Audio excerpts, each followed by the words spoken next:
Alors, dans ce programme, justement, Marion, de 92 propositions, est-ce qu'il y en a une ou deux peut-être que vous aimeriez échanger avec nous et qui vous semblent être les principales, les premières actions à mener? Ouais, bah, je vous l'ai dit tout à l'heure, moi j'ai posé dans le cœur de ma campagne la question de la défense de notre civilisation par l'arrêt des flux migratoires massifs et incontrôlés. Donc je ne vais pas vous surprendre en vous disant que les premières choses que j'ai envie de porter au Parlement européen avec nos alliés, c'est l'idée d'une triple frontière. Donc une triple frontière, c'est quoi? Ça veut dire qu'on commence déjà par mettre en place une frontière à l'extérieur des frontières européennes. Donc concrètement, on veut faire comme en Australie, financer des campagnes de dissuasion dans les pays d'origine, en disant, bah voilà, si vous venez en Europe, sachez-le, vous n'aurez le droit à rien. Voilà. Ni aide, ni logement, ni régularisation, donc ne tentez pas la traversée, ne risquez pas votre vie, parce que le jeu n'en vaut pas la chandelle. Ensuite, nous voulons financer des centres d'accueil à l'extérieur des frontières européennes pour que tous ceux qui veulent aujourd'hui, qui arrivent clandestinement en France et qui déposent des demandes d'asile, le fassent plus en arrivant clandestinement en Europe, parce qu'on sait que c'est très compliqué ensuite de les expulser, mais le fassent dans leur pays d'origine ou dans les pays de départ sur les côtes de Méditerranée, pour que si leur dossier est refusé, eh bien évidemment ce soit plus facile de pouvoir les renvoyer chez eux. Et par ailleurs, nous souhaitons également multiplier des accords avec les pays de départ, comme ça a été fait en Tunisie. C'est Giorgia Meloni d'ailleurs qui a obtenu cet accord, et grâce à cela, il y a eu une baisse de 70% des débarquements en Italie, et donc sur les côtes européennes, début 2024. Et donc je pense qu'il faut multiplier ce genre d'accord avec, par exemple, en effet, l'Égypte, la Libye, pour qu'ils nous aident finalement à contrôler ces flux. Ça, c'est pour l'immigration extra-européenne, enfin la frontière extra-européenne, pardon. Ensuite, il faut qu'on ait, nous, un renforcement de notre frontière européenne. Et donc là, il faut typiquement pouvoir financer des infrastructures physiques comme voilà, des murs ou du matériel dans les pays frontaliers qui voient aujourd'hui des flux d'immigration importants. Et il faut défendre, c'est une de nos mesures fortes, ce qu'on appelle nous un blocus naval militaire en Méditerranée. Donc concrètement, c'est quoi?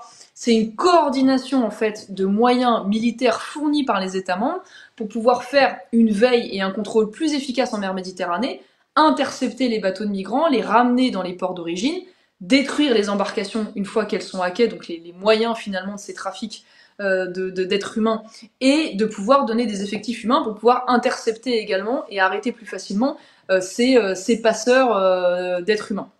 Donc ça, pour juste vous faire un petit historique, c'était une mesure que défend toujours et que défendait notamment Giorgia Meloni, et qui a été bloquée à l'époque par le gouvernement allemand et par le gouvernement français, puisqu'au moment où Giorgia Meloni, elle, refusait l'accueil des bateaux de clandestins, eh bien nous avons, souvenez-vous, Gérald Darmanin qui lui accueillait à Toulon le fameux Ocean Viking, le fameux bateau de migrants, entraînant évidemment un appel d'air pour ceux qui sont tous ces candidats à l'immigration. Donc nous, on veut pouvoir porter cette mesure.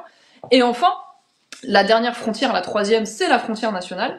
Et donc là, l'idée, c'est de pouvoir, d'une part, vous savez que dans l'espace Schengen, il y a la libre circulation de l'ensemble des personnes. Nous, on veut que cette libre circulation d'un pays à l'autre soit réservée uniquement aux personnes de nationalité européenne. C'est-à-dire que si vous êtes étranger sur le sol européen dans l'espace Schengen, vous pouvez plus passer librement d'un pays à l'autre sans avoir le visa qui va bien. Parce que aujourd'hui, il faut savoir que quand, par exemple, l'Allemagne, comme elle l'a fait à une certaine époque, décide d'accueillir 1 million de migrants sur son sol, bien mécaniquement, une fois qu'ils sont arrivés légalement en Allemagne, eh bien, ils peuvent circuler partout dans l'espace Schengen.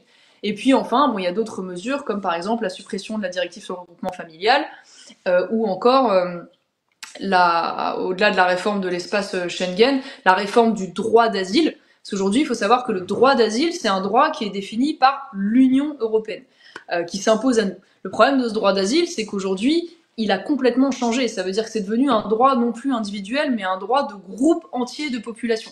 Donc quiconque est discriminé ou persécuté ou dans une situation difficile dans son pays, d'une certaine manière, peut accéder à ce droit d'asile. Moi, je veux revenir à la lecture en fait originelle du droit d'asile, qui est celle d'ailleurs de notre Constitution, qui est réservée aux seuls combattants pour la liberté, c'est-à-dire uniquement des réfugiés politiques. Voilà. Donc c'est vraiment une lecture extrêmement réduite, parce qu'aujourd'hui cette lecture elle est tellement large, le nombre de pays qui sont considérés comme non sûrs est tellement vaste qu'évidemment c'est vraiment une incitation à l'immigration clandestine supplémentaire. Et je crois, c'est ce que je veux dire aux gens qui nous regardent ce soir, ne désespérez pas sur le plan migratoire, ne cédez pas aux sirènes de la résignation de tous ceux qui aujourd'hui nous disent à la télévision toute la journée, bah oui mais l'immigration c'est une fatalité, ça s'impose à nous, faut l'accepter, c'est le sens de l'histoire, vous pourrez rien faire contre ça, donc acceptez-le et organisez-le. C'est pas vrai. Si on regarde ce qui se passe en Australie, Si on regarde même ce qui s'est passé à certains égards aux États-Unis ou même en Europe, regardez ce qui s'est passé en Suède et en Danemark. Ce sont des pays européens qui ont connu l'immigration de masse après la France et qui ont réagi avant la France. Et avec des mesures simples, voilà, fortes, ils ont obtenu des résultats significatifs. Donc c'est possible et c'est ce que nous allons faire demain au Parlement européen.